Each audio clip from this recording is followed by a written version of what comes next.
नमस्कार। भोपाल एकेडमी के online platform पर आप सभी का स्वागत है।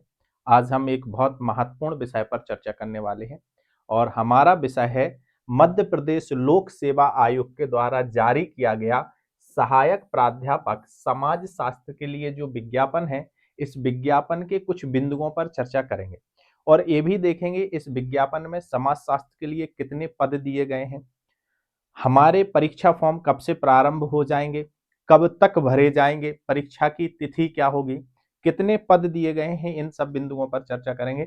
इसके साथ ये भी देखेंगे कि इस परीक्षा में उत्तीर्ण होने के लिए हमें किस सिलेबस को पढ़ना है, हमारे पढ़ने की रणनीति क्या होगी। ठीक है, तो इन सारे बिंदुओं पर हम चर्चा करेंगे। सबसे पहले देखते हैं कि ये जो विज्ञापन है, ये विज्ञापन 2025 के लिए जारी किया गया है और सहायक प्राध्यापक परीक्षा समाज शास्त्र के लिए मैं आपसे चर्चा कर रहा हूं।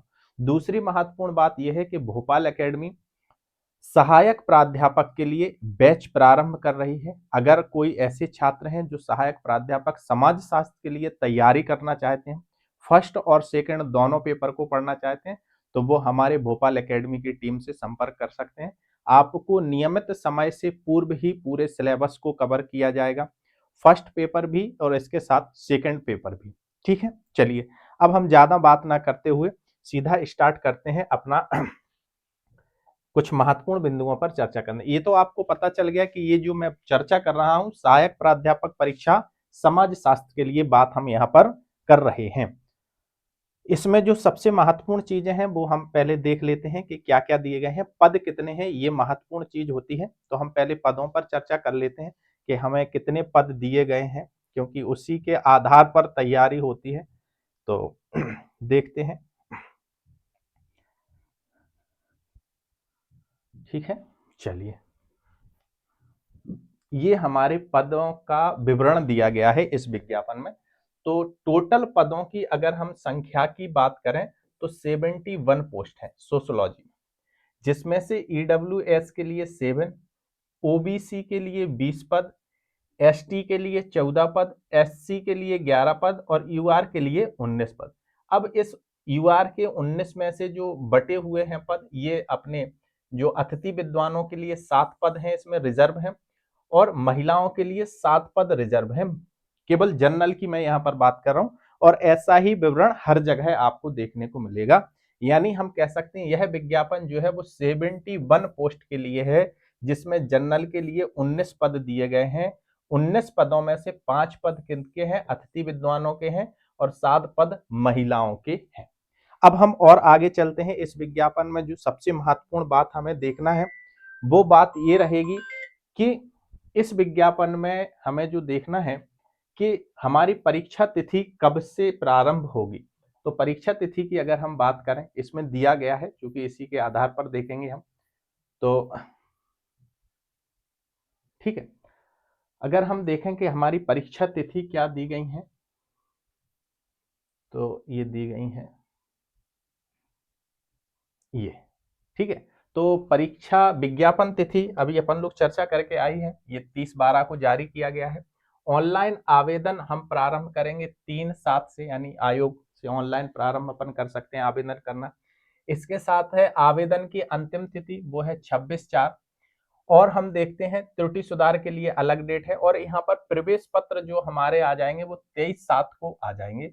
और हमारी जो परीक्षा होगी वो कब होगी, 2/8 यानी 2 अगस्त 2026 में इस परीक्षा का आयोजन किया जाएगा।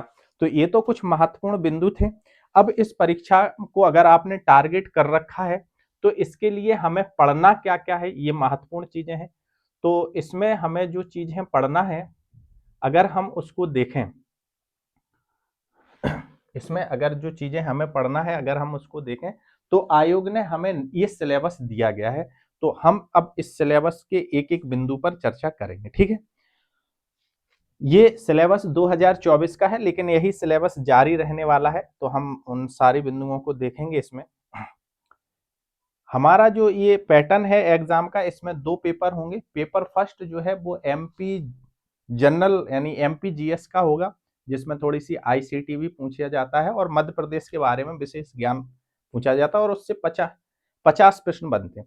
दूसरा प्रश्न हमारे सब्जेक्ट यानी सोशियोलॉजी का होता है और इसमें 150 प्रश्न हमसे पूछे जाते हैं। एक प्रश्न 4 नंबर का होता है, ठीक है। तो हम 150 प्रश्न की बात कर रहे हैं समाज शास्त्र के लिए। ये सहायक प्राध्यापक परीक्षा 2024 द्वितीय प्रश्न पत्र सोशियोलॉजी का है। इसमें 10 यूनिट दी गई हैं। जो हमारी पहली यूनिट है, अगर हम इसको देखें, पहली यूनिट की अगर हम बात करें तो यह यूनिट जो है वो है समाज शास्त्र की अवधारणाओं से, यानी बेसिक कॉन्सेप्ट के बारे में हमसे यहाँ पर पूछा जा रहा है।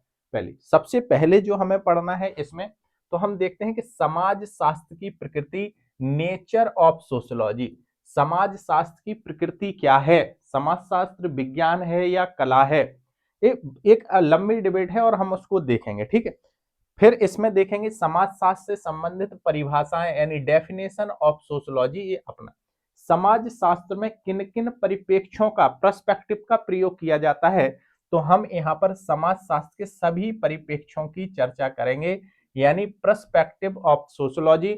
समाज शास्त्र में हम मार्क्सिस्ट पर्सपेक्टिव को भी पढ़ते हैं, समाज शास्त्र में हम फंक्शनल अप्रोच को भी पढ़ते हैं, समाज शास्त्र में हम सिंबॉलिक इंटरेक्सिज्म को भी पढ़ते हैं, स्ट्रक्चरल फंक्शनलिज्म को भी पढ़ते हैं, फिनोमेनोलॉजी, एथनोमेथोडोलॉजी, ड्रामेटोलॉजी।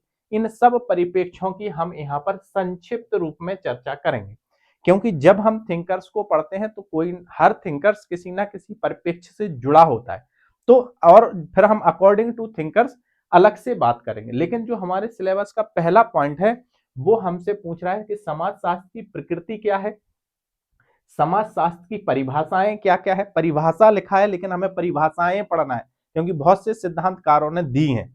इसके साथ हमें समाज शास्त्र में जितने भी उपागम है, अप्रोच है, पर्सपेक्टिव है, हम उन सब पर बात करेंगे। दूसरी हमसे महत्वपूर्ण यूनिट का जो यूनिट 1.2 है, ये मुख्य अवधारणाएं यानी बेसिक कंसेप्ट की यहाँ पर बात की जा रही है। हमसे पूछा जा रहा है कि समुदाय क्या है, यानी हमें समुदाय, ये बीए वाला पार्ट होता है मुख्यतः, तो हमें कम्युनिटी के बारे में बताना है, समझना है। अगर क्वेश्चन पूछा जाता है तो आंसर भी देना है। तो समुदाय क्या होता है, संस्था क्या है, इंस्टीट्यूशन के बारे में हमें पढ़ना है। समिति क्या है, यानी जो एसोसिएशन के बारे में हमसे पूछा जा रहा है। फिर कल्चर यानी संस्कृति के बारे में हमसे पूछा जाएगा। मानदंड और मूल, मूल राधा कमल मुखर्जी, पैटर्न यानी मानदंड पर, यानी ये बेसिक अवधारणा है, ये भी हमें पढ़ना है और यहाँ से ठीक ठाक 2-3 क्वेश्चन बन जाते हैं। अगला पॉइंट है हमारा सामाजिक संरचना यानी सोशल स्ट्रक्चर। जब भी हम सामाजिक संरचना की बात करते हैं तो सामाजिक संरचना का तात्पर्य होता है कि समाज एक सावयव के रूप में काम कर रहा है। समाज विभिन्न अंगों से मिलकर बना हुआ एक समग्र है और समाज के यह अंग अपने अपने प्रकार के दौरान संपूर्ण सामाजिक संरचना को बनाए रखने में महत्वपूर्ण योगदान दे रहे।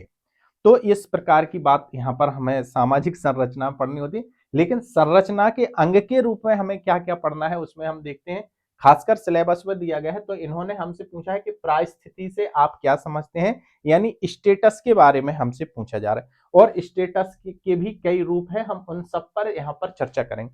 दूसरा हमसे भूमिका यानी रोल के बारे में पूछा जा रहा है, तो हम भूमिका पर भी बात करेंगे। फिर हमसे पूछा जा रहा है विभिन्न भूमिकाएं, वही चीज जो मैं यहाँ पर बता रहा था कि भूमिका और परिस्थिति के जो अन्य स्वरूप हैं हम उन पर चर्चा करेंगे।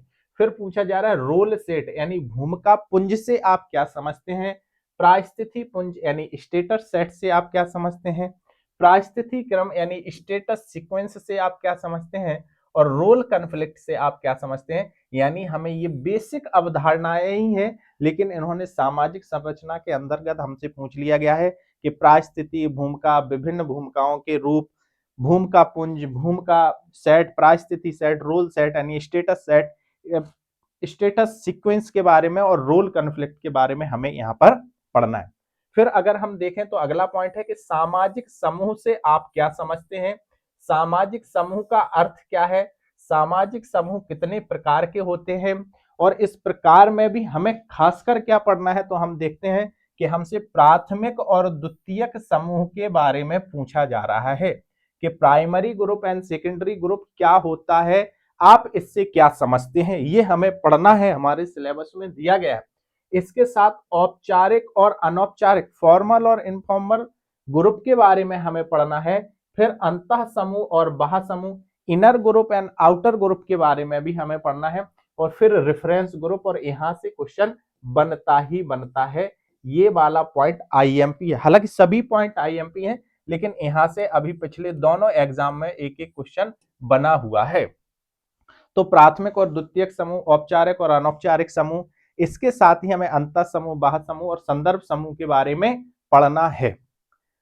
अगर हम सोशल इंस्टीट्यूशन की बात करें, सामाजिक संस्थाओं की बात करें, तो सामाजिक संस्था के रूप में विवाह क्या है, मैरिज क्या है, फैमिली क्या है एंड एजुकेशन क्या है, हमें इन सब के बारे में पढ़ना है। और ये बेसिक कंसेप्ट ही है, कहीं ना कहीं आप जानते हो, आपने पढ़ा भी है, लेकिन हमें एग्जाम के पॉइंट ऑफ व्यू से अब देखना है विवाह से आप क्या समझते हैं, परिवार से आप क्या समझते हैं, शिक्षा से आप क्या समझते हैं, अर्थव्यवस्था और समाज से आप क्या समझते हैं। अब यहां पर अर्थव्यवस्था लिखा हुआ है तो इसका मतलब ये नहीं है कि मैं अर्थव्यवस्था की एक मोटी किताब लेके आपको पढ़ाने लग जाऊं या आप पढ़ने लग जाएं। नहीं, समाज शास्त्र का पढ़ने का अपना पर्सपेक्टिव है। समाज शास्त्र कहता है कि समाज एक सावयव की तरह है, और जिस प्रकार से एक सावयव विभिन्न अंगों से मिलकर बना होता है, ठीक इसी प्रकार समाज भी विभिन्न अंगों से मिलकर बना हुआ है। और समाज के एक अंग के द्वारा सामाजिक व्यवस्था पर क्या योगदान है और इस व्यवस्था का उस अंग पर क्या योगदान है, केवल इतने प्रभाव को हमें जानना है। ये नहीं देखना है कि इकोनॉमिक्स की मैकेनिज्म क्या है, हम इकोनॉमिक्स को पढ़ नहीं, अर्थव्यवस्था का समाज पर क्या प्रभाव है, समाज का अर्थव्यवस्था पर क्या प्रभाव है, इसका अध्ययन हम समाजशास्त्र में करते हैं। हम समाजशास्त्र के बड़े सिद्धांतों को पढ़ने यहाँ पर नहीं बैठेंगे, राजनीति विज्ञान के बड़े सिद्धांतों को, वो उनके अपने विषय हैं। समाजशास्त्र में चर्चा चलती है कि समाजशास्त्र विशिष्ट स्वरूप, विशिष्ट स्कूल वाले बात करते हैं कि समाजशास्त्र विशिष्ट विषय वस्तु के या विशिष्ट स्वरूपों का अध्ययन करता है या सामान्य। तो एक भारी जो बड़े सोशियोलॉजिस्ट हैं उन्होंने कहा समाजशास्त्र सामान्य विज्ञान की तरह है, बस ये तो प्रभाव देखता है। ऐसे ही जब यहाँ पर अर्थव्यवस्था लिखा हुआ है तो अर्थव्यवस्था और समाज के मध्य क्या संबंध है का अध्ययन हम यहाँ पर करेंगे। ऐसे ही राज्य व्यवस्था और समाज का क्या संबंध है का अध्ययन हम यहाँ पर करेंगे। धर्म, वर्ण, आश्रम, ये भारतीय समाज के बारे में हमसे पूछे जा रहे हैं। पुरुषार्थ से आप क्या समझते हैं, ऋण क्या है, यज्ञ क्या है, संस्कार क्या है, ये सब चीजें हमें यहाँ पर देखना है। ये हमारा यूनिट नंबर फर्स्ट है और इससे क्वेश्चन खूब बनते हैं, क्योंकि कोई भी एग्जामिनर जब पेपर बनाएगा तो वो सिलेबस ही सामने रखेगा या पिछले साल के पेपर, और जब सिलेबस रखेगा तो पहली यूनिट में ये तो 2 4 5 क्वेश्चन बनना कोई बड़ी चीज नहीं है, बनते ही बनते हैं। अब हम और आगे चलते हैं, देखते हैं हमारी दूसरी यूनिट में क्या दिया गया है। जब हम दूसरी यूनिट की बात करते हैं तो हमारा दूसरा यूनिट है सामाजिकरण से संबंधित, सामाजिकरण यानी सोशलाइजेशन। सोशलाइजेशन क्या है ये देखना है हमें। रिसोशलाइजेशन से आप क्या समझते हैं, पुनर्सामाजिकरण की बात करना है। प्रत्याशित सामाजिकरण यानी एंटीसिपेटरी सोशलाइजेशन की बात यहां पर चल रही। प्रौढ़ सोशलाइजेशन यानी एडल्ट सोशलाइजेशन से आप क्या समझते हैं। एजेंसी ऑफ सोशलाइजेशन, सामाजिकरण के अभिकरणों की बात चल रही है। और इसके साथ साथ हमसे पूछा जा रहा है सामाजिकरण के सिद्धांत क्या क्या है। देखो यहां से बेटा एक क्वेश्चन बन सकता है और बना भी है, तो ये वाला महत्वपूर्ण पाठ है, ये पूरा सामाजिकरण से संबंधित उन्होंने दे दिया है। भले ही सामाजिकरण ऊपर लिख दिया है हमारे विद्वानों ने, लेकिन इसके अंदर उन्होंने सामाजिक स्तरीकरण भी दिया हुआ है, सोशल स्ट्रेटिफिकेशन।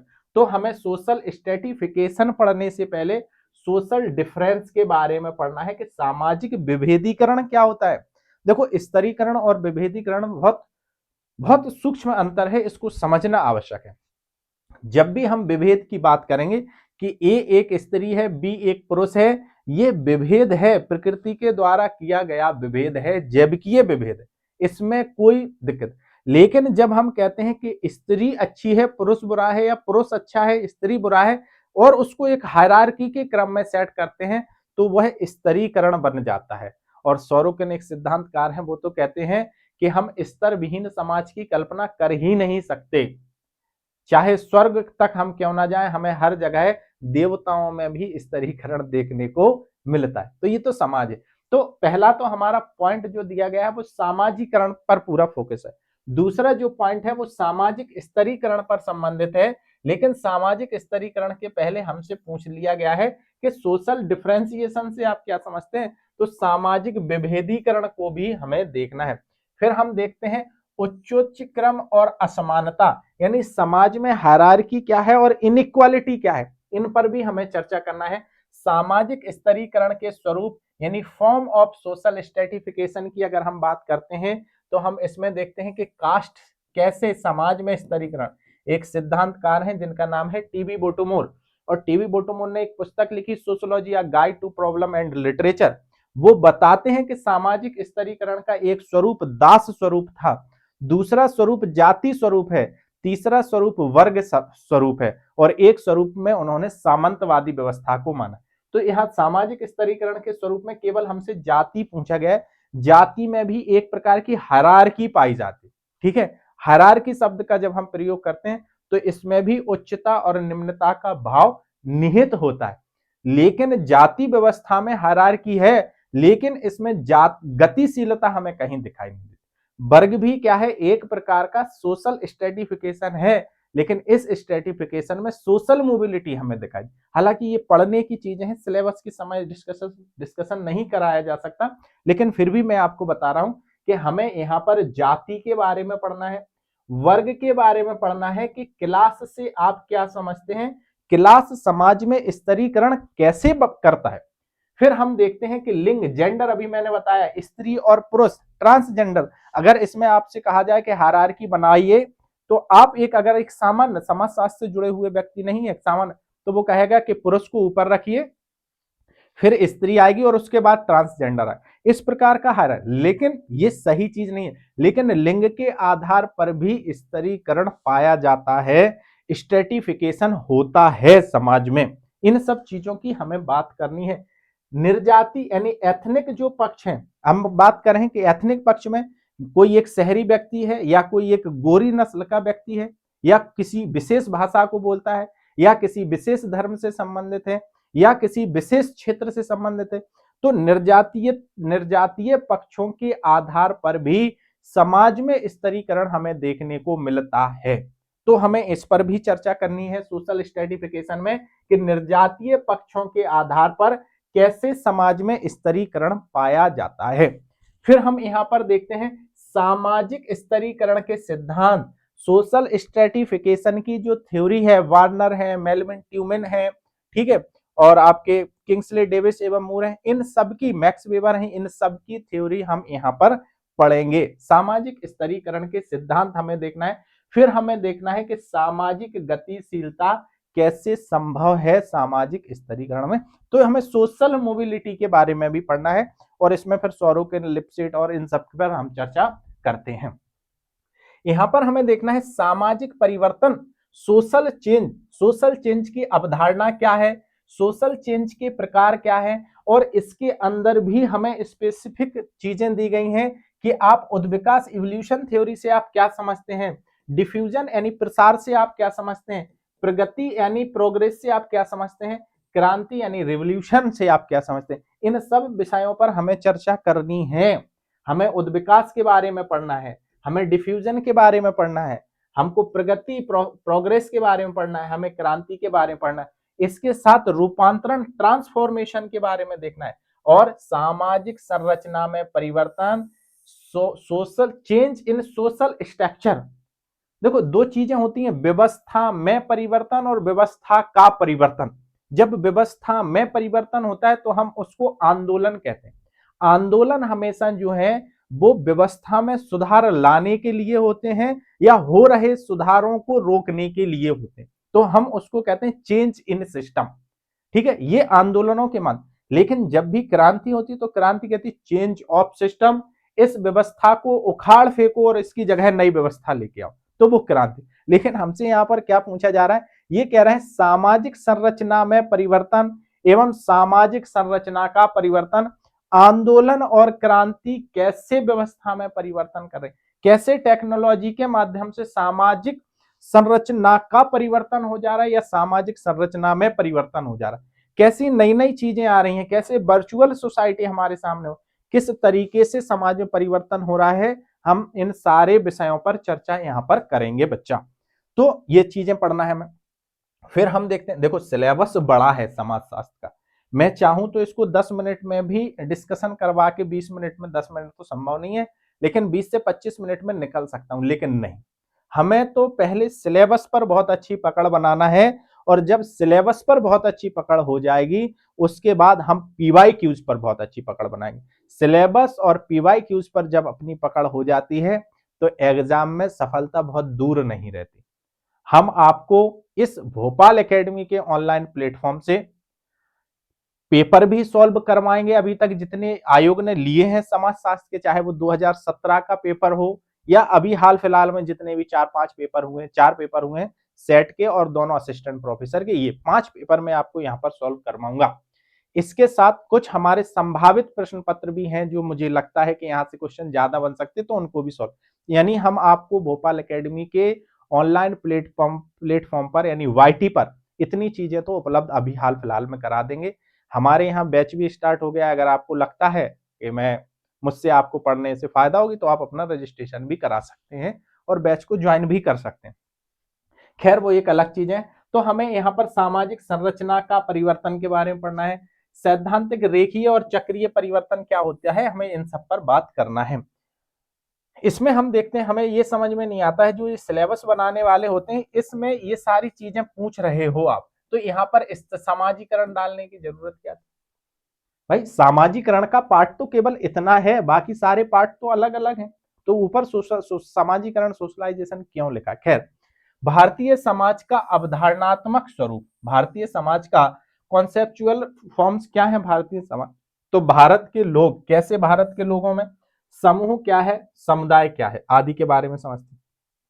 भारत में कैसे विविधता में एकता बनी रहती है, यानी हमसे यहाँ पर इंटीग्रेशन के बारे में पूछा जा रहा है कि हम कैसे विविधता में एकता बनाए रहते हैं। हम हिंदू, मुस्लिम, सिख, ईसाई, क्षेत्रीय आधार पर विविधता, भाषाई आधार पर विविधता, हम देखते हैं कई आधारों पर भारतीय समाज में, धार्मिक आधार पर, सांस्कृतिक आधार पर, रिचुअल्स की कई आधारों पर भारतीय समाज में हमें विविधता देखने को मिलती है, लेकिन हम फिर भी एक भारतीय नामक सूत्र में आपस में बंधे हुए हैं हम सभी।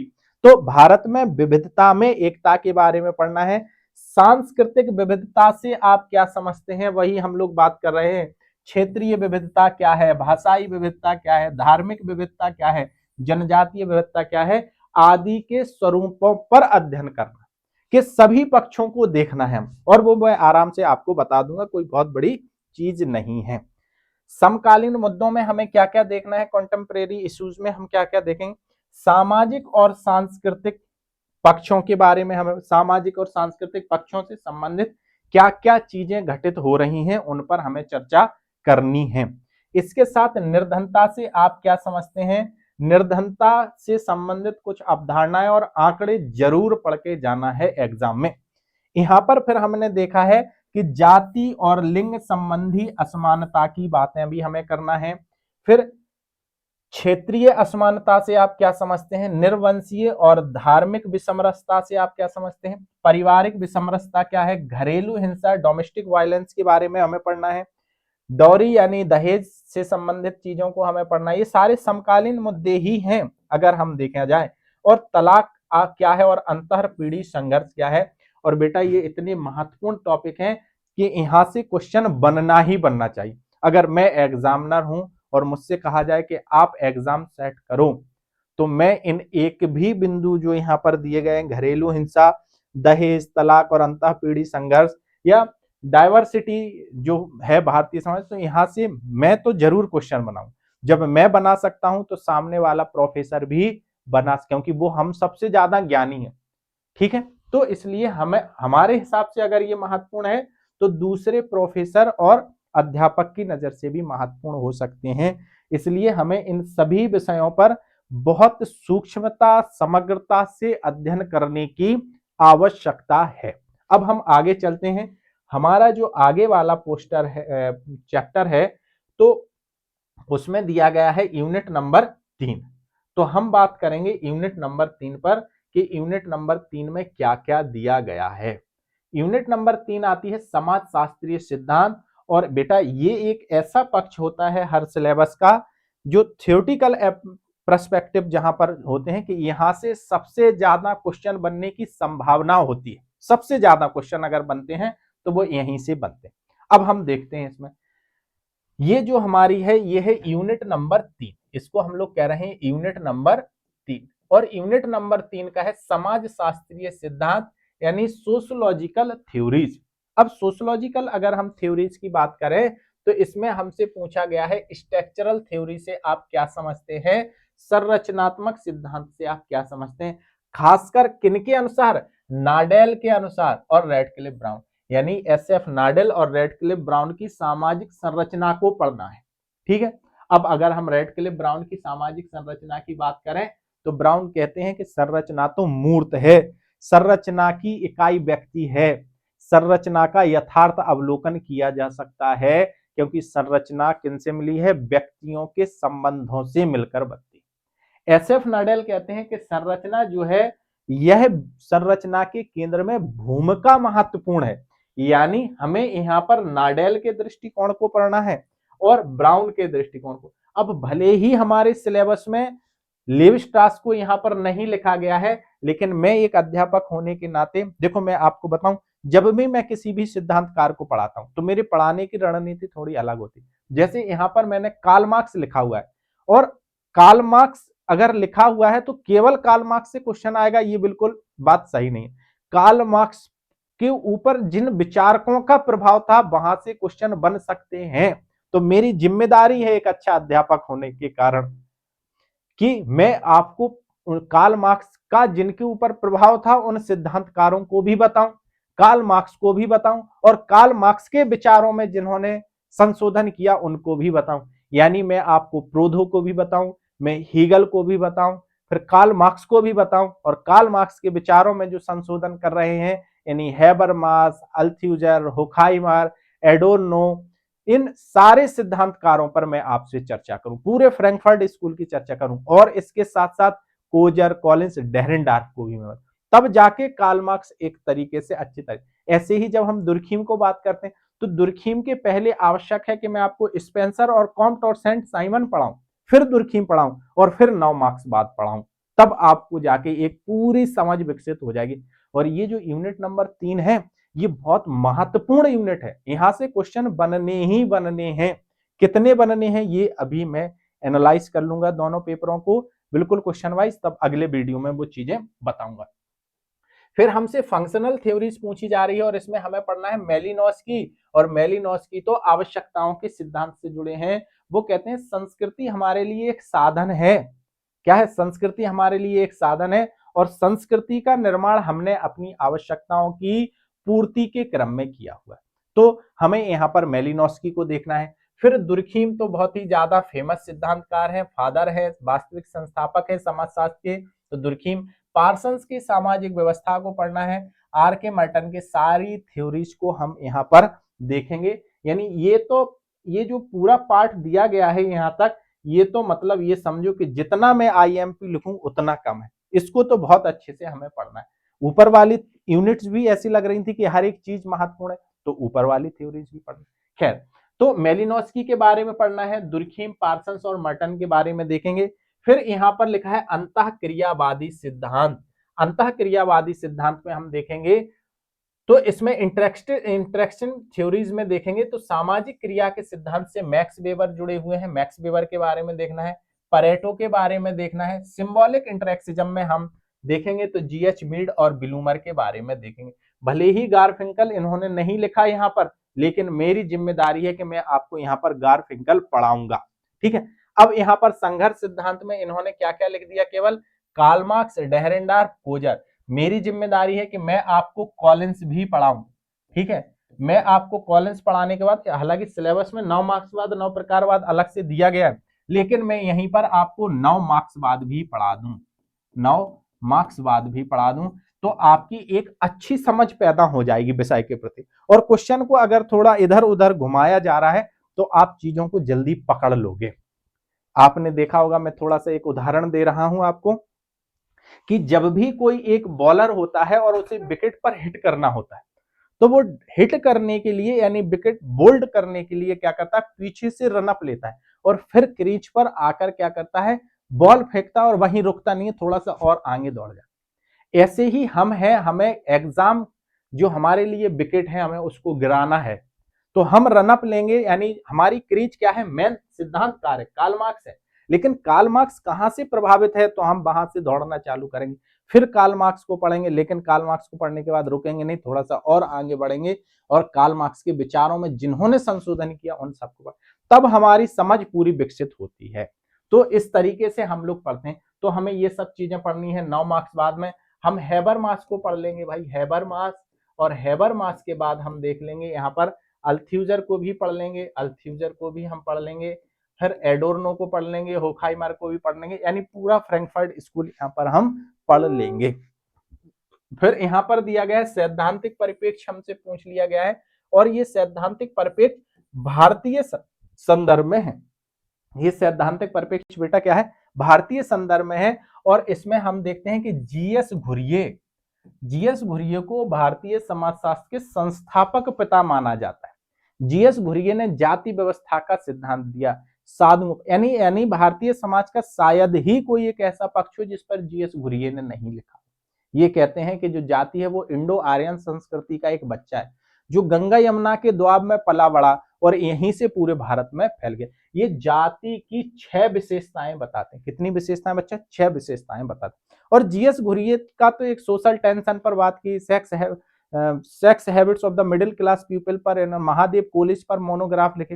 ये बहुत ही बेहतरीन सिद्धांत है। यानी हमें यहाँ पर कुल मिला के जीएस घुरिये को पढ़ना है, और ये इंडोलॉजिकल पर्सपेक्टिव से जुड़े हुए। इंडोलॉजिकल पर्सपेक्टिव क्या है, ये कहता है कि हम भारतीय समाज को पश्चिम के नजरिए से, पश्चिम के चश्मे से नहीं देखें, हम भारतीय समाज को भारतीय दर्शन और भारतीय धर्म ग्रंथों के आधार पर समझने का प्रयास करें। यानी जीएस घुरिये के बारे में पढ़ना है। फिर हमें लुईस ड्यूमा के बारे में भी पढ़ना है। फिर हम लुईस ड्यूमा ने होमो हायरार्की एक पुस्तक लिखी, आगे हम बताएंगे। लेकिन ये इंडोलॉजिकल पर्सपेक्टिव से जुड़े हुए हैं, फ्रांसीसी समाजशास्त्री रहे। आगे हम देखते हैं, यहाँ पर है स्ट्रक्चरल फंक्शनलिज्म पर्सपेक्टिव, और इसमें आते हैं एमएन श्रीनिवास। एमएन श्रीनिवास ने फील्ड व्यू के आधार पर अध्ययन किया, और इनका जो संस्कृतिकरण की अवधारणा है, इनकी एक पुस्तक है 1952 में लिखी, religion and society among the Coorg of south India. इन्होंने संस्कृतिकरण की अवधारणा दी, रामपुरा कोडगहल्ली गांव का अध्ययन किया, और वहां पर फिर इनका जो अध्ययन है, एमएन श्रीनिवास ही एक ऐसे सिद्धांतकार हैं जिन्हें अंतरराष्ट्रीय स्तर पर पढ़ा जाता है, समझा जाता है। इन्होंने पहले एक अवधारणा थी, थोड़ी सी बात निकली है तो फिर दूर तलक जाएगी। इन्होंने पहले ऐसी मान्यता थी कि भारतीय समाज जो है वो ग्रामीण जाति आधारित समाज, और जाति में बिल्कुल भी सामाजिक गतिशीलता नहीं पाई जाती। एमएन श्रीनिवास ने संस्कृतिकरण की अवधारणा दी और बताया ऐसा नहीं है कि भारतीय समाज में गतिशीलता नहीं पाई जाती, भारतीय समाज में भी गतिशीलता पाई जाती है, और इस गतिशीलता को हम क्षैतिजीय रूप में देख सकते हैं। और यह गतिशीलता को इन्होंने संस्कृति का, पहले ब्राह्मणीकरण नाम दिया, बाद में आलोचना हुई तो इन्होंने कहा इसको संस्कृतिकरण के रूप में हम देख सकते हैं। तो एमएन श्रीनिवास। फिर ये हमारे मध्य प्रदेश के ही समाजशास्त्री हैं, एससी दुबे के बारे में पढ़ना है।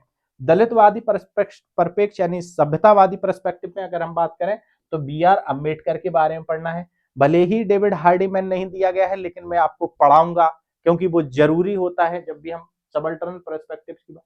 अब आप एग्जाम में अगर क्वेश्चन बन जाए तो आप ये नहीं कह सकते कि आपने हमारे सिलेबस में, ये तो आपकी जिम्मेदारी है कि आप अपना दायरा बड़ा करके चलो भाई। अब जब आप अपना दायरा बड़ा करके चलते हो, आपसे मान के चलो 5 किलोमीटर की दौड़ लगवानी है, सबने छोटे एग्जाम दिए होंगे कांस्टेबल, इन सब 5 किलोमीटर की अगर आपकी दौड़ है तो क्या आप 5 किलोमीटर ही दौड़ के जाते हैं प्रैक्टिस करके? आप 7 किलोमीटर दौड़ते हैं पर डे, 8 किलो, तब 5 किलोमीटर की। ऐसे ही हमारा जब सिलेबस ये है तो मेरा दायरा इतना ही नहीं होना चाहिए, हमारा दायरा इससे बड़ा होना चाहिए। यहाँ पर हमने लिख दिया बीआर अम्बेडकर, भाई हम डेविड हार्डीमैन को पढ़ेंगे, हम रंजीत गुहा को भी पढ़ेंगे साथ में, तब जाके हमारा प्रश्न। और ये देखेंगे सबसे पहले, बहुत से टीचर्स क्या होते हैं, मैं किसी की आलोचना नहीं कर रहा हूँ, सारे टीचर सम्मानीय है, अपनी क्षमता के अनुसार सब अच्छा करते हैं, लेकिन अगर यहाँ पर सबल्टर्न पर्सपेक्टिव लिखा गया है तो मैं मानता हूं कि सबसे पहले हमें ये बताना चाहिए कि सबल्टर्न पर्सपेक्टिव क्या है, सबल्टर्न पर्सपेक्टिव का अर्थ, सबल्टर्न पर्सपेक्टिव की विशेषताएं, सबल्टर्न पर्सपेक्टिव की समकालीन परिदृश्य या उनका समकालीन रेलिवेंसी देखना चाहिए कि क्या उपयोगिता है। उसके बाद इस परिप्रेक्ष्य में ये सिद्धांत क्या क्या कह रहे हैं उनको देखना चाहिए। फिर हम देखते हैं कि मूल्यों का समाजशास्त्र, तो मूल्यों के समाजशास्त्र पर बात करते हैं। राधा कमल मुखर्जी ने जो सोशियोलॉजी ऑफ वैल्यूज की बात की है, और इनको तो सभी लोगों ने पढ़ा ही है। ठीक है, तो ये हमारी यूनिट नंबर 3 कंप्लीट होती है, और यूनिट नंबर 3 बहुत ज्यादा महत्वपूर्ण है। अब थोड़ा सा और आगे चलते हैं, हम यहाँ पर देखते हैं बच्चा, जो हमारा यूनिट नंबर 4 है, और यूनिट नंबर 4 की अगर हम बात करें तो ये संबंधित है हमारी रिसर्च मेथोडोलॉजी से, और यहाँ से भी भर भर के क्वेश्चन पूछे जाते हैं, यहाँ से भी खूब क्वेश्चन पूछे जाते हैं। देखते हैं आरएम में हमसे क्या क्या पढ़वा रहे हैं। सबसे पहले हमसे पूछ रहे हैं कि सामाजिक शोध का अर्थ क्या है, यानी सोशल रिसर्च की मीनिंग क्या है, मीनिंग ऑफ सोशल रिसर्च, सामाजिक अनुसंधान से आप क्या समझते हैं, इसके अर्थ के बारे में पढ़ना है, इसकी प्रकृति के बारे में पढ़ना है, इसके अंदर सामाजिक घटनाओं की प्रकृति, वैज्ञानिक विधि, सामाजिक घटना के अध्ययन की समस्याएं, वस्तुनिष्ठता, व्यक्तिनिष्ठता, तथ्य एवं मूल्यों से आप क्या समझते हैं, इन सब चीजों पर हमें चर्चा करनी है। इसके बाद हमसे देखा जा रहा है गणनात्मक विधि। ठीक है, और गणनात्मक विधि में हम देखेंगे कि हमसे सर्वे मेथड के बारे में पूछा जा रहा है, सर्वेक्षण के बारे में पढ़ना है, शोध प्रारूप और इसके प्रकार के बारे में पढ़ना है, हाइपोथीसिस यानी उपकल्पना के बारे में पढ़ना है, सैंपलिंग निदर्शन समग्र के बारे में पढ़ना है, और ये डेटा संकलन की विधियां, संकलन यानी जो हमारा डेटा संकलन की क्या क्या विधियां हैं उनको देखना है। इसमें हम अवलोकन, ऑब्जर्वेशन, क्वेश्चन आयर, शेड्यूल्स और इंटरव्यू की आदि की चर्चा करेंगे। गुणात्मक की अगर हम बात करें तो गुणात्मक विधि को हम लोग कहते हैं क्वालिटेटिव मेथड्स में। इसमें हम क्या क्या देखते हैं, इसमें हम पार्टिसिपेटरी ऑब्जर्वेशन को देखेंगे, केस स्टडी मेथड यानी व्यक्तिगत अध्ययन पद्धति, अंतः वस्तु विश्लेषण यानी जो हम कहते हैं कंटेंट एनालिसिस बेरलसन का है, उसके बारे में हमें पढ़ना है, ओरल हिस्ट्री के बारे में हमें देखना है, और लाइफ हिस्ट्री के बारे में हमें चर्चा करनी है। तो इन सब पर हम चर्चा कर लेंगे। आसान चीजें हैं, हर किताबों में लिखी हुई हैं, लेकिन एग्जाम में, एग्जाम के पॉइंट ऑफ व्यू से हमें पढ़ के जाना है। एक चीज और याद रखो बच्चे, जब भी आप असिस्टेंट प्रोफेसर के एग्जाम में बैठते हो तो कंपटीशन टफ होता है यूजीसी नेट से ज्यादा, क्योंकि यूजीसी नेट में बैठने वाले छात्र जो हैं उसमें अधिकतर छात्र ऐसे हैं कि जिनका नेट क्वालिफाई या जीआरएफ नहीं है, जबकि असिस्टेंट प्रोफेसर में बैठने वाले सारे छात्र ऐसा है जो नेट क्वालिफाई हैं, और उनमें बहुत बड़ी संख्या ऐसी है जो जीआरएफ है, और इससे भी बड़ी संख्या उनकी है जो कहीं ना कहीं सोशियोलॉजी पढ़ा रहे हैं।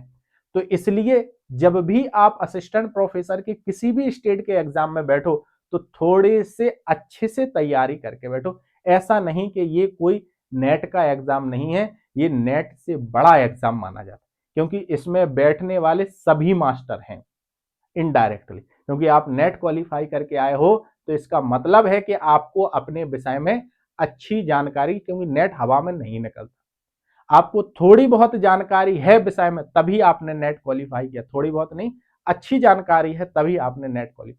अगर आप नेट क्वालिफाई हैं और फिर परीक्षा में, और इस परीक्षा में बैठने वाले सभी नेट क्वालिफाई हैं, सेट क्वालिफाई हैं, या इन दोनों में से नहीं है तो पीएचडी क्वालिफाई है, तो एक अच्छा वो होता है, कंपटीशन अच्छी होती है।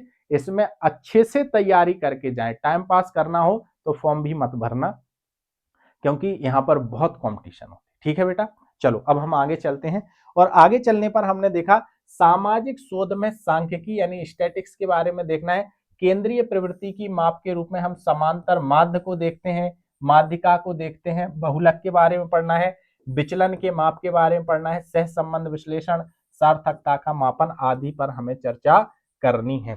इसके बाद हमें सोशियोमेट्री, समाज मिति से आप क्या समझते हैं, सामाजिक अनुसंधान में कंप्यूटर की उपादेयता और निर्जातीय लेखन यानी एथनोग्राफिक स्टडी। अब निर्जातीय लेखन मेरा पीएचडी ही जो है वो एथनोग्राफिक स्टडी पर है, तो हम इन सब चीजों को पढ़ाने में बहुत ज्यादा प्रॉब्लम होने वाली नहीं है, मैं आराम से पढ़ा दूंगा, और ये सारी चीजें कहीं ना कहीं पीएचडी में आपको काम में भी आती हैं। तो इसको एग्जाम के पॉइंट ऑफ व्यू से भी पढ़ना है, और थोड़ा अगर आप रिसर्च कर रहे हैं तो उसके लिए भी ये चीजें महत्वपूर्ण हो जाती हैं। अब हम अगला चलते हैं, और हमारा अगला टॉपिक है बच्चा अगला जो टॉपिक है वो है प्रकारवाद। और प्रकारवाद भले ही लिखा है लेकिन अंदर फिर वही बेवकूफी वाली बात है कि प्रकारवाद में बाल अपराध क्या कर रहा है। अगर प्रकारवाद लिखना था तो बस इसी के नीचे लिख देते, बाकी इनकी अलग से हेडिंग देने की आवश्यकता थी, लेकिन नहीं दिया। हम सुधार कर लेंगे अपन लोग उसमें, और देख लेंगे कि जो हमारी 5वीं यूनिट है इसका कोई नाम नहीं है क्योंकि अगर उसके नाम के हिसाब से पढ़ेंगे तो ये सारी चीजें नहीं है प्रकारवाद का पार्ट। ठीक है, तो यूनिट नंबर 5 जो है उसमें हमें न्यू फंक्शनलिज्म पढ़ना है, न्यू मार्क्सिज्म पढ़ना है, नव प्रकारवाद, नव मार्क्सवाद, और इसमें हम जेफरी अलेक्जेंडर को देखेंगे, हेबरमास को देखेंगे और अल्थ्यूजर को भी देखेंगे। यहाँ पर हम देखेंगे कि संरचनाकरण यानी स्ट्रक्चरेशन थ्योरी से आप क्या समझते हैं, पोस्ट मॉडर्निटी से आप क्या समझते हैं, और इसमें हमें एंथनी गिडेल्स और जैक्स देरिडा पर अच्छे से चर्चा करनी है।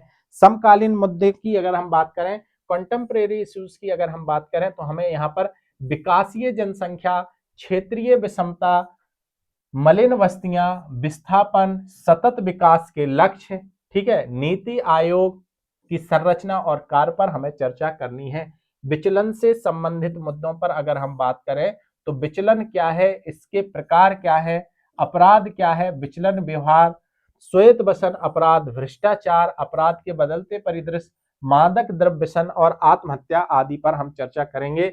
समकालीन अगर मुद्दों की बात करें तो यहाँ पर देखना है भारत में परंपरा और आधुनिकता, मॉडर्नाइजेशन इन ट्रेडिशन, ये योगेंद्र सिंह की एक किताब भी है, उसमें इन्होंने बहुत अच्छा पढ़ाया, मैं वहीं से डिकोड करके यहाँ पर चीजें बताऊंगा आपको वहीं से पढ़ के। ठीक है, राष्ट्र निर्माण की समस्याओं में हम देखते हैं पंथ निरपेक्षता, राष्ट्र निर्माण की समस्याएं, पंथ निरपेक्षता, बहुलतावाद और राष्ट्र एवं राष्ट्र निर्माण। तो ये सारी चीजें हमें देखना है, थोड़ा सिलेबस जल्दबाजी में बनाया गया है, चीजें बहुत क्लियर नहीं की गई हैं, तो लेकिन अपन लोग जब पढ़ेंगे तो उनको बहुत अच्छे से सॉल्व भी करेंगे।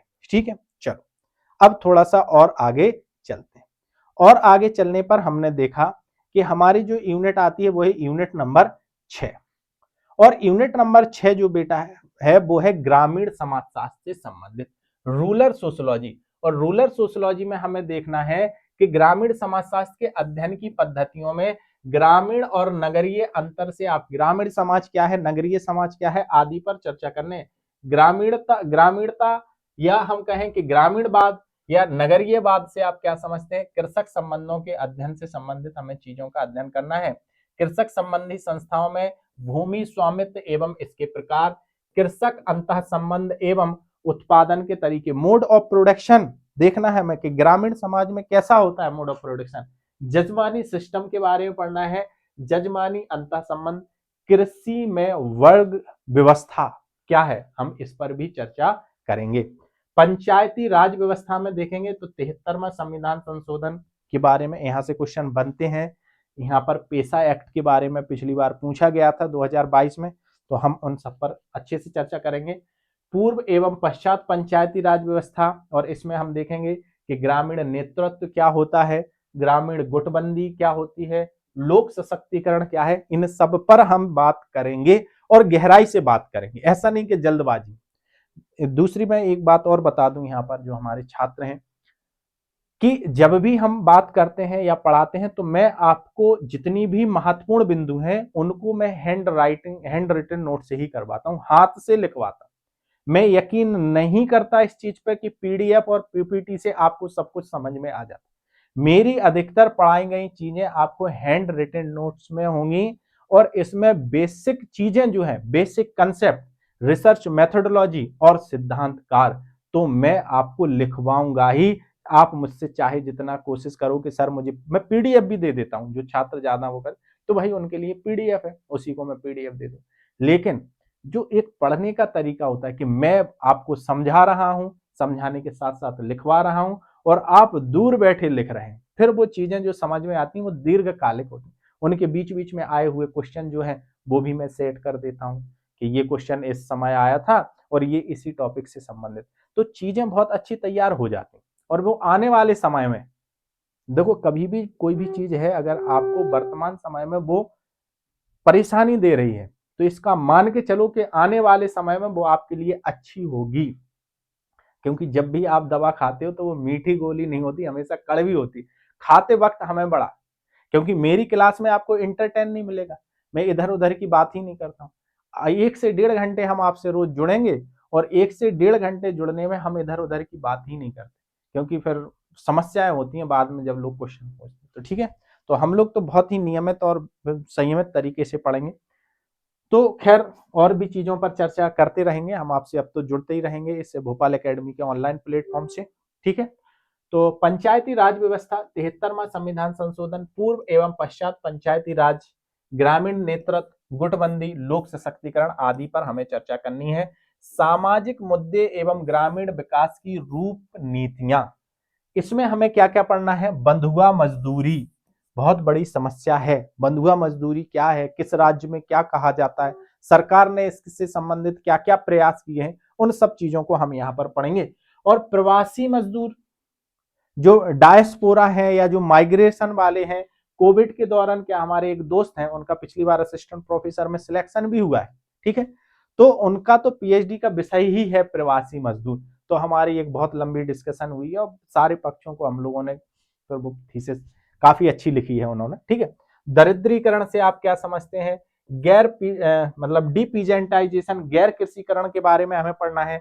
कृषक असंतोष एवं कृषक आंदोलनों पर हम चर्चा करेंगे। ठीक है, और आगे देखते हैं ग्रामीण विकास एवं परिवर्तन। ग्रामीण विकास एवं परिवर्तन में ग्रामीण समाज में परिवर्तन की दशाएं, परिवर्तन की प्रक्रियाओं में देखना है हमें प्रव्रजन यानी माइग्रेशन, माइग्रेशन के रूप में ग्राम से नगर की ओर, ग्राम से ग्राम की ओर, गतिशीलता एवं सामाजिक आर्थिक पक्ष इत्यादि पर हम यहाँ पर चर्चा करेंगे। और ये सारे पक्षों से एक एक दो दो क्वेश्चन बेटा पूछे जाते हैं, तो हम उन पर धीरे धीरे चर्चा करते रहेंगे। और आगे चलते हैं, और आगे चलने पर हम देखते हैं कि हमारी यूनिट आती है, हमारी यूनिट आती है 5, 6, 1, 7। ठीक है, ये है उद्योग और समाज से संबंधित, उद्योग और समाज से संबंधित। उद्योग यानी industrial and society, industrial and society में हमें देखना समाजशास्त्रीय परंपराओं में औद्योगिक समाज से आप क्या समझते हैं। श्रम विभाजन according to Adam Smith and Emile Durkheim, और जाति व्यवस्था में श्रम विभाजन कैसे रहा है, इन पक्षों पर बात करनी। ब्यूरोक्रेसी से आप क्या समझते हो, मैक्स वेबर की ब्यूरोक्रेसी क्या है, तो हम उन सब पर बात करेंगे। रैशनैलिटी से आप क्या समझते हैं, तार्किकता से आप क्या समझते हैं, उन पर भी हम बात करेंगे। और तार्किकता की बात भी मैक्स वेबर ही करते हैं, मैक्स वेबर ने ब्यूरोक्रेसी को एक तार्किक क्रिया के रूप में देखा। यहाँ पर हम देखते हैं इन्होंने उत्पादन के संबंधों पर चर्चा करनी है, और जब भी हम उत्पादन के साधन और संबंधों की बात करते हैं तो स्वाभाविक रूप से कार्ल मार्क्स की थ्योरी वहां पर हमें पढ़ना होती है। तो हम यहाँ पर उत्पादन के संबंधों पर बात करें। अतिरिक्त मूल्य यानी सरप्लस वैल्यू से आप क्या समझते हैं, उन पर बात करेंगे। और एलिनेशन, तो जब भी सरप्लस वैल्यू और एलिनेशन की बात आएगी बच्चा, तो हमें आवश्यक रूप से हमें किसके बारे में पढ़ना पड़ेगा, कार्ल मार्क्स के बारे में पढ़ना पड़ेगा। तो हम कार्ल मार्क्स के साथ तो ये सारी थ्योरी पढ़ा के आएंगे ही आएंगे, यहां पर भी हम पढ़ाएंगे, तो रिवीजन हो जाएगा। ठीक है, चलो फिर हम देखते हैं उद्योग और समाज। उद्योग और समाज में हमें क्या क्या देखना है। समाज व्यवस्था के रूप में कारखाना, समाज व्यवस्था के रूप में कारखाना, और इसके साथ साथ औपचारिक एवं अनौपचारिक संगठन, फॉर्मल एंड इनफॉर्मल ऑर्गेनाइजेशन क्या क्या है। उद्योग पर सामाजिक संरचना का प्रभाव, समाज पर उद्योग का प्रभाव आदि। देखो वही है, क्योंकि समाज शास्त्रीय दृष्टिकोण से पढ़ रहे हैं हम, तो उद्योग का समाज पर प्रभाव, सामाजिक संरचना पर प्रभाव, और समाज का उद्योग पर प्रभाव, दोनों चीजें हैं। क्योंकि समाज शास्त्र में हम उद्योग के मैकेनिज्म में नहीं जाएंगे, उद्योग किस प्रकार से समाज को प्रभावित कर रहा है, समाज किस हिसाब से किसी संस्था या उद्योग को प्रभावित कर रहा है, का अध्ययन हम कहाँ करते हैं, समाज शास्त्र में करते हैं। ठीक है, चलो औद्योगिक संबंधों के बारे में अगर हम बात करें तो श्रम के बदलते परिदृश्य, बदलते श्रम संबंध प्रबंधन के संबंध, समझौता, यहां से क्वेश्चन पूछा गया है, समझौता की बात करनी है। पंच निर्णय, मध्यस्थता, सामूहिक सौदेबाजी, श्रम संघ प्रबंधन में श्रमिकों की भागीदारी, और फिर हम देखते हैं गुणवत्ता के केंद्र, इन पर हम चर्चा बहुत अच्छे से करेंगे। भारत में औद्योगिकरण एवं सामाजिक परिवर्तन, परिवार, शिक्षा, स्तरीकरण पर औद्योगिकरण का प्रभाव क्या है। औद्योगिक समाज में वर्ग एवं वर्ग संघर्ष, औद्योगिकरण की बाधाएं और सीमाएं आदि पर हम चर्चा करेंगे। वैश्वीकरण से 100% क्वेश्चन बनेगा। तो वैश्वीकरण के सामने देखते हैं समाज शास्त्र का भारतीयकरण पूछ लिया गया है, मतलब कुछ भी चल रहा है कि वैश्वीकरण की चुनौतियां, समाजशास्त्र का भारतीयकरण, मतलब इसको अलग टॉपिक बनाना चाहिए। खैर, शिक्षा का निजीकरण, ठीक है, शिक्षा का निजीकरण पर हम चर्चा कर लेंगे। और भारत की विज्ञान एवं प्रौद्योगिकी नीति। देखो बच्चे, ये सब अलग अलग टॉपिक हैं, ठीक है। वैश्वीकरण का भारतीय समाज शास्त्र पर क्या प्रभाव पड़ा का अध्ययन किया जा सकता है, लेकिन वैश्वीकरण के अंदर हमें देखना है समाज शास्त्र का भारतीयकरण, शिक्षा का निजीकरण, भारत की विज्ञान एवं प्रौद्योगिकी नीति। ये थोड़ा सा अटपटा है, लेकिन हम इनको अलग अलग टॉपिक के रूप में पढ़ेंगे और इसको एक अलग टॉपिक के रूप में पढ़ेंगे, ठीक है। चलो, अब थोड़ा सा और आगे चलते हैं, और आगे चलने पर हम देखते हैं हमारी जो अगली यूनिट है, अगली यूनिट है 8, और 8वीं जो यूनिट है वो है विकास का समाजशास्त्र, डेवलपमेंट एंड सोशोलॉजी। इसमें हम देखते हैं विकास के, तो आर्थिक वृद्धि से आप क्या समझते हैं, मानवीय विकास क्या है, सोशल डेवलपमेंट क्या है, ह्यूमन डेवलपमेंट क्या है, सस्टेनेबल डेवलपमेंट क्या है, इन सब पर हमें बहुत अच्छे से बच्चा क्या करना है, चर्चा करनी है। क्या करना है, चर्चा करनी है और नोट्स बनाना है, ठीक है। यहीं से क्वेश्चन पूछे जाएंगे। अब हम और आगे चलते हैं, देखते हैं अधो विकास के सिद्धांत। अधो विकास के सिद्धांत में लिबरल थ्योरी क्या है, मैक्स वेबर का सिद्धांत और गुरनाल मेंडल की थ्योरी हमें पढ़ना है। विकास के मार्ग, डेवलपमेंट के अगर हम पाथ की बात करें तो इसमें आधुनिकीकरण और वैश्वीकरण, ये बात बिल्कुल सही टॉपिक बनाया है, ठीक है। तो इसमें हम मॉडर्नाइजेशन और पोस्ट मॉडर्निटी के बारे में पहले पढ़ चुके हैं, फिर हम यहाँ पर बस रिवाइज कर लेंगे। तो हमें मॉडर्निटी, पोस्ट मॉडर्निटी, ग्लोबलाइजेशन इत्यादि के बारे में हमें यहाँ पर पढ़ना है। और चैलेंजेस ऑफ ग्लोबलाइजेशन, वैश्वीकरण की चुनौतियों के बारे में भी हमें यहाँ पर देखना है। सामाजिक संरचना से आप क्या समझते हैं, और विकास, सामाजिक संरचना और विकास की बात करेंगे। सामाजिक संरचना एवं सुविधाएं, बाधाएं, विकास एवं सामाजिक आर्थिक विषमताएं आदि पर हम चर्चा करेंगे, ये हमें पढ़ना ही है। फिर हम देखते हैं संस्कृति एवं विकास। संस्कृति एक सुविधा या बाधा, क्या टॉपिक है, संस्कृति एक सुविधा या बाधा, उत्तर आधुनिकता, पश्चिमीकरण आदि के बारे में हम चर्चा करेंगे, ठीक है। चलो, अब थोड़ा सा और आगे चलते हैं, और आगे चलने पर हमने देखा कि हमारी जो अगली यूनिट आती है वो यूनिट है बच्चा यूनिट नंबर 9। और यहां से आप मान के चलो कि आपको 2 से 3, हो सकता है 5 क्वेश्चन भी देखने को मिले तो कोई बड़ी बात नहीं है, ज्यादा क्वेश्चन भी देखने को मिलता, क्योंकि ये पूरी यूनिट अपने आप में आईएमपी है, महत्वपूर्ण है। इसमें हम देखते हैं जनसंख्या वृद्धि से संबंधित सिद्धांत, माल्थस का सिद्धांत, जनसांख्यिकीय परिवर्तन से संबंधित सिद्धांतों पर हम बात करेंगे। फिर हम देखते हैं भारत में जनसंख्या वृद्धि एवं वितरण, सन 1901 से भारत में जनसंख्या वृद्धि, जनसंख्या वृद्धि के कारण और प्रभाव आदि पर हम बात करेंगे। फिर हम देखते हैं अवधारणाओं के रूप में उत्पादकता क्या है, मृत्यु दर से आप क्या समझते हैं, रुग्णता क्या है, प्रव्रजन यानी माइग्रेशन क्या है, आयु, लिंग संरचना तथा इनके परिणाम, उत्पादकता के निर्धारक और मृत्यु दर के निर्धारक, शिशु, बाल एवं मात्र मृत्यु, रुग्णता दर आदि पर हम चर्चा करेंगे। और यहाँ से बेटा खूब क्वेश्चन बनते हैं, अपडेट आंकड़े जो हैं हम उनको लेकर चर्चा यहाँ पर करते हैं। जो स्टैटिक पार्ट है यानी जनसंख्या से संबंधित थ्योरी, माल्थस है, ठीक है, और बहुत सी थ्योरी हैं, केशकत्व का सिद्धांत है, एल ड्यूमा का, उसको भी हम देखते हैं। और इसके साथ डबल डे का आहार सिद्धांत है, ठीक है, और पाल वृद्धि घात का एक सिद्धांत है, उन सब पर हम यहाँ पर बात करेंगे। इसके साथ हम देखते हैं कि जनसंख्या एवं विकास, जनसंख्या विकास, विकास के अवरोध तथा मानव संसाधन के रूप में जनसंख्या, ठीक है, विकास में अवरोध है या मानव संसाधन के रूप में है जनसंख्या, जनसंख्या को प्रभावित करने वाले सामाजिक सांस्कृतिक कारकों की भी हम चर्चा करेंगे। फिर हमें यहाँ पर देखते हैं जनसंख्या नियंत्रण के रूप में, जनसंख्या नीति को पढ़ना है हमें, बहुत महत्वपूर्ण है, क्वेश्चन बन सकता है। जितनी नीति बनी हुई है उन सब पर बात करना है, इसकी समस्याएं क्या है, परिदृश्य क्या है, जनसंख्या शिक्षा, जनसंख्या नियंत्रण के उपाय आदि पर हम बात करेंगे। अगला जो हमारा यूनिट आता है वो यूनिट है बच्चा यूनिट नंबर 10।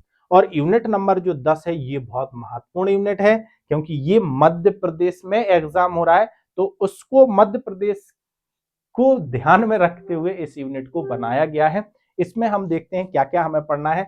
मध्य प्रदेश का सामाजिक परिदृश्य, मध्य प्रदेश में पंचायती राज व्यवस्था, आपको यूनिट यानी पेपर नंबर 1 में भी योगदान देगा। त्रिस्तरीय पंचायती राज व्यवस्था के बारे में पढ़ना है। पंचायती राज में महिलाओं की भागीदारी और भूमिका, 73वां संविधान संशोधन, कितने प्रतिशत आरक्षण है, प्रधानपति क्या है, कैसे समाज में महिलाओं को सशक्तिकरण आदि पक्षों की सूक्ष्मता से हम यहां पर बात करेंगे। ग्रामीण नेतृत्व, सत्ता का विकेंद्रीकरण यानी डिसेंट्रलाइजेशन ऑफ पावर, यानी किस प्रकार से जो 73वां संविधान संशोधन है इसने डिसेंट्रलाइजेशन किया, सत्ता का विकेंद्रीकरण किया, इसकी भी हमें बहुत अच्छे से चर्चा करनी है। मध्य प्रदेश में जनजातीय समाज, इसमें देखते हैं जनजातियों का सामाजिक संगठन, मध्य प्रदेश की जनजातियों के लिए कल्याणकारी कार्यक्रम, मध्य प्रदेश सरकार द्वारा जनजातियों के लिए कौन कौन सी योजनाएं चलाई जा रही हैं, कौन कौन से कार्यक्रम चलाए जा रहे हैं, इन सब पर हमें चर्चा करनी ही करनी है। ठीक है, अब हम और आगे चलते हैं और आगे चलने पर हम देखते हैं मध्य प्रदेश की जनजातियों की संस्कृति में नृत्य, उनकी कला, उनके पर्व और उनके त्योहारों पर हम चर्चा करेंगे। इसके साथ ही मध्य प्रदेश में स्वयंसेवी संगठनों की भूमिका, स्वयंसेवी सहायता समूह क्या होते हैं, महिला सशक्तिकरण के लिए कौन कौन से काम मतलब नीतियां बनाई जा रही हैं, योजनाएं चल रही हैं, वो मध्य प्रदेश लोक सेवा आयोग के द्वारा प्रदान गारंटी अधिनियम देखना है हमें। ठीक है, मध्य प्रदेश लोक सेवा आयोग के प्रदान की गारंटी अधिनियम 2010, मध्य प्रदेश की जनसांख्यिकी के बारे में अध्ययन करना है, जनसंख्या वृद्धि, परिवार कल्याण से संबंधित कार्यक्रम, सेक्स रेशियो लिंग अनुपात क्या है, पोषण और स्वास्थ्य के संबंधी आदि चीजों पर हम यहाँ पर चर्चा करेंगे। और इसके बाद बच्चा अपना सिलेबस हो जाता है कंप्लीट। वही सिलेबस यहाँ पर इंग्लिश में लिखा हुआ है जो मैं आपको अभी हिंदी में पढ़ा के आया हूं या बता के आया हूं। तो अब आप लोगों के लिए एक सूचना ये है लास्ट में कि मैंने आपको पूरा सिलेबस बताया है कि हमें क्या क्या पढ़ना है, एग्जाम के फॉर्म कब से स्टार्ट हो जाएंगे, कब तक भरे जाएंगे, एडमिट कार्ड कब होगा, एग्जाम की डेट क्या है, इन सब कितनी सीटें हैं आदि पर हम चर्चा करके आए हैं। अगर आप अपने इस पद के लिए तैयारी करना चाहते हैं तो आप हमारी टीम भोपाल एकेडमी से जुड़ सकते हैं। वहां पर समाजशास्त्र में डॉक्टर इम्तियाज खान आपको पढ़ाऊंगा। सभी विषयों पर जितने भी मैंने पक्ष पढ़ाए हैं, मुझे एक कई लंबे मतलब 6 साल से लगभग मैं पढ़ा रहा हूं। ठीक है, अगर आप पढ़ना चाहते हैं तो आप हमारे प्लेटफॉर्म से जरूर जुड़ें और अपनी तैयारी को बेहतर बनाएं। और अगले वीडियो के साथ मैं आपसे फिर मुलाकात करता हूं। नमस्कार।